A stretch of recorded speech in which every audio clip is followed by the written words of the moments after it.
Addicted came out. That was the last time that you guys were touring for Denver. You were touring for Addicted. Well, a few weeks after we went and saw you, Addicted got voted #1 album of the year from the radio station. Yeah. Oh, dude, that's awesome. And that's, I mean, you're in that album of the year Hall of Fame with bands like Opeth and Isaiah and all these people. So that's awesome. That's Grand Junction loved Addicted, and what is the response that you've seen from Addicted? Like, because now it seems like you have more popularity and fame than you ever really had. Yeah, I mean, we switched managers right at the same time as Addicted, and it's really worked in our favor. Yeah. Like, you know, in terms of strategy and in terms of like, and when I say strategy, I don't necessarily mean you know, trying to pull the wool over people's eyes, but you know, it's very nice to be in a situation where each sort of success or each tour we does is there to build. Exactly. And we've just been doing that, and in all honesty, we've been working really hard, right? Like, it's been 2 constant years, in particular this year, of just touring it into the dust. All to the wall. Yeah. Plus we've got the 2 records, plus the box set, plus the 4 shows at the end of this year.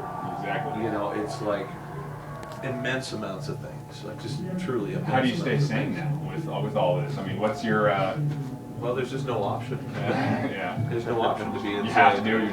Exactly. I mean, I think that's it. I think that, you know, the problems that I run into are the physical ones, you know, like my voice. It's like, it's you know, this year's, if I have more time between shows, it's easier to like rest it. Yeah, but it's been, like, we just done like 2 weeks straight, right? And my voice is fucking tired, right? So there's that, but I mean, other than that, in terms of sanity, I don't drink. Yeah, exactly. Right? Yeah. So it's like, you know, it's just work, right? Yeah. And I think staying sane in a lot of cases is just a choice, right? Like, sometimes it's really gratifying to think, okay, well, we're just gonna go crazy here and fucking destroy it all. But cool heads prevail, right?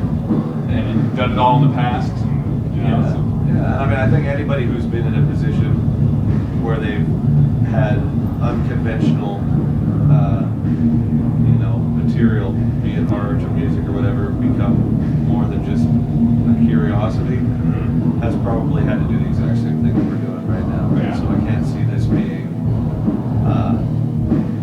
unusual nor unnecessary. Like, I think that in order to do this, we really have to make it a real strong go of it right now. And so, hoping that it works out.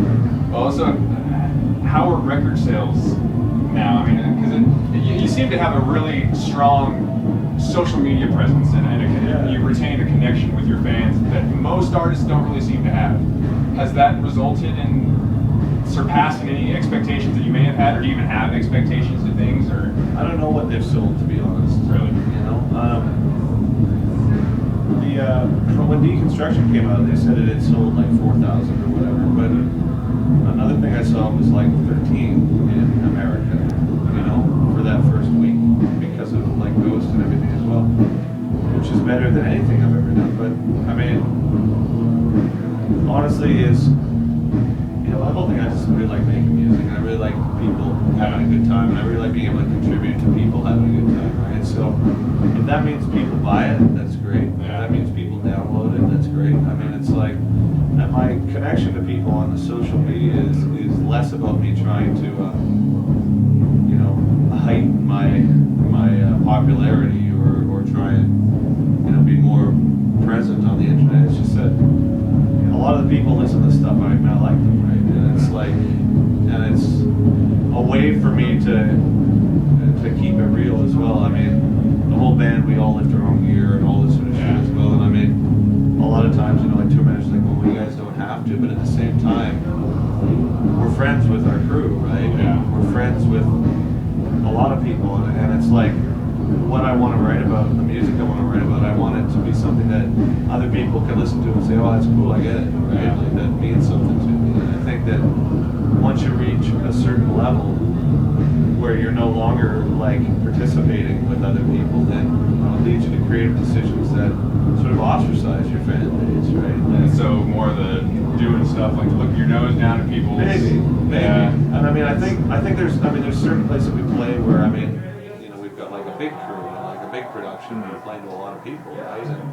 And there's no, I mean, You have to let it. yeah, let it's that go, stupid yeah. not to. Really. Yeah, exactly. You're just in a way. But at the same time, and plus your reliability, right? Because if Yeah, everybody's exactly. like trusting you to like make the income and you smash your hand or something, Yeah. you're like, you know, everybody's out of work Yeah. for a while, right? So I think there's that, but at the same time, you know, talking to people online and everything, it gives me an idea too. I mean, it's like there's people that'll write me, and there's people are always just gonna like, you know, dislike you, just do it, just yeah. to do it, right? And so I don't pay too much attention to that. But I mean, there's people that I know like it. There's people I know get it. Who may send a mail and just be like, hey man, like this is sort of weird, or this is like, you know, musically this is kind of like, you know, not really where we thought you'd go or whatever. And it allows me to reflect on it in some ways, and you know, sometimes Does that kind of stuff affect the way that you write afterwards? That kind of criticism does? Yeah, because I mean, I don't really consider it criticism as much as input, right? It's like I don't like, you know, I read things with, you know, other musicians and say, well, my fans or whatever, but I hate that term. I mean, I don't like, everybody's just trying to get viral, just like me, Yeah. right? So I don't like thinking of it as like the fans, right? I just like it's people. It's like people listen to what I do, right? There's people that are smarter than me that listen to what I do. There's people that are dumber than me that do it. There's people that are more creative and less creative. It's like, so I think that turning a blind ear to people's concerns is, you know, whether or not you take it to heart. Yeah, exactly. You know, it's worth listening to. And I mean, you know, my music has always been based around my life, and my life involves people, right? And you know, on a personal level, like I don't hang out with anybody. Like someone asked me what my ideal vacation is, it's me on my own. Yeah. And so it's like, I think it's cool. And I Would your don't vacation consist of writing, recording music? Or like a true vacation. No. No, yeah. No. I've been writing so much for so long, man, that I wouldn't even know how to vacation. You know, I think It kind of seems like you're making up for that. I don't mean, you know, that little gap of time where you weren't really doing anything. It seems like you're just kind of making up for that now. well, I mean, in some ways, absolutely, and in other ways, because of the new management and because of these new opportunities, you have to, right? It's Yeah. like, you know, I question sometimes whether or not I, you know, really like doing as much as I'm doing right now. But, you know, I think if I don't really go for it at this point, how kind of quirky what I do is will probably slip between the cracks if we don't just keep it present, right? You know, so I mean, Well, if the first bit of creative output that you had after that break was key, Yeah. I wouldn't say that anything died down. I'd say that you definitely came back recharged. Oh yeah, it changed though. It definitely changed, and I think a lot of it has to do with the fact that it's like, you know, and it's what deconstruction is about and what ghost is about. I mean, it's like Benedicted. It's, you know, my whole life is reality now. You know, there's no fantasy. Yeah. There really isn't. I mean, it's like, I remember before I'd be like, you know, I'd smoke a joint and think about a bunch of stuff that's a fantasy, or I think, well, I wonder, wouldn't it be nice if this happened, or you know, lust after some woman or something, right? And I mean, Plan for winning the lottery. well, there it is. Yeah. Yeah, but then it's like when you're just like, well, what if this isn't it, right? Like, Yeah. I don't think, well, that's not so bad. You know, things are good. Yeah. So my life is now, and my writing specifically, is about the things that are, you know, that apply to my life. And there's so much in my life right now that there's no room for fantasy, you know, or like hitting the clouds type of shit, right? And I think that there's some people that really like what I did in the past that have time for those sort of fantasies, right? That may not appreciate where I've gone musically, but you know, what am I going to do with that, really? I mean, Yeah, it's right. like life changes, and you either roll with it and you make the best of it, or you pretend it isn't happening and bury your head in the sand. And you know, but I think the problem with that is eventually some, you know, faction of the fan base is going to go, "You're full of shit. Like, what happened to you, man?" Like, at one point, you know, the things I liked about what you did was because I was like, "No, I get it, sure." Yeah. And now it's like, you know, and I mean, I can't comment in its entirety, but I mean, the Lou Reed kind of Metallica and everything, right? I mean, I heard a couple of songs, and I mean, I don't get it. I can't be the one that says it's good or bad, but I mean, so far it hasn't resonated with me, right? Mm-hmm. But I wonder if a lot of that has to do with the fact that they're just they, as human beings, are in a totally different place than. I would say that's probably the case. Yeah. And so, I mean, but again, to their credit, they're following it where it leads them, right? And I mean, that's totally cool. And I guess the hope is that I could follow it where it leads, but Hopefully it led you to the amount of money that they're bringing in. that'd be nice. But I mean, again, it's like, throughout, and specifically now as things are becoming more popular, I'm being proposed a lot of times, like things that are financially, it's like, you make a lot of money if you do this. And you have to think about it as a father and as a human and as a 40-year-old. You're just like, really? Okay, well, explain to me. Like, okay, well, this is the ramifications of doing that. I'm like, You sell yourself out that much. Well, I mean, I think, and I mean, you think about like people who always think, well, musically sell yourself out, right? But dude, like since Ocean Machine, I've written like Life or Stagnant. I mean, I've been writing pop songs my whole goddamn career, right? Yeah, definitely. So it's not as much about the music; it's about what you're willing to say in a weird way.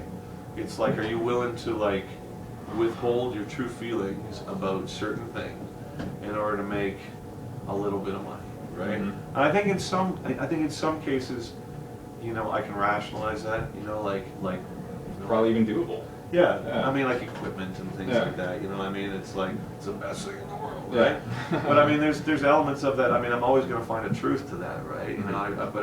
Semantics are important to me. I'll be like, that is the best thing in the world for doing what it does. You know what I mean? Yeah, exactly. So I'm not lying. Yeah. But don't ask me to be any more broad than that, yeah. because it's like I'm not going to be able to do it with a straight face, Yeah. right? But at the same time, a couple more minutes for thank you. But at the same time, it's like, there's other times when people are just being like, well, if you hang out with these people, and specifically with strapping, like towards the end, they would say, why do you quit strapping? I'm like, I mean, honestly, I could spend all day fucking making excuses and stories and metaphors and dramas, but I didn't want to do it anymore. Yeah. I was over it, man. It was like, I just felt like the world's just like so hostile and so like wanting a soundtrack to hostility that they'll pay you fucking anything you want in order to be like brutal. But I had to really stop and think, well, am I brutal? And I'm like, no, I'm not. Yeah.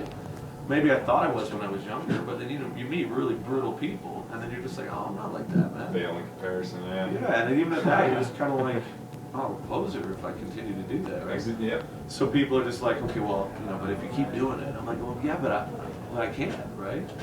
And that's the thing, they're always putting that carrot. They're just like, oh, we'll pay off your mortgage or whatever, right? And I'm just like, yeah, but then you're fucked, And then the people that like with the fan base, again, sorry, but I mean, it's true. Like they will come and they'll spend $100 to say hi and you got a puppet or whatever. At this point, I mean, they're not doing it, in my opinion, because like the glory of meeting these fucking douchebags. It's like, in my opinion, the people do it because they want to keep it. They want it to keep going.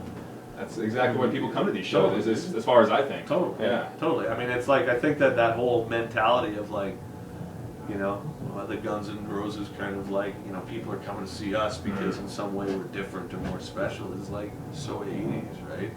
Like we're all just trying to get by, but I mean, if my experiences as a human has allowed me to like translate certain things into sounds that are unique to me, or the muse or whatever, and people want that to keep going. Well, I mean, it costs money. I mean, fucking bus itself is like, it's super expensive. It's insane, dude. And everybody's on a salary, and like, sound man's making X amount per day. And it's unfathomable to me how it even continues to go. It doesn't. It doesn't.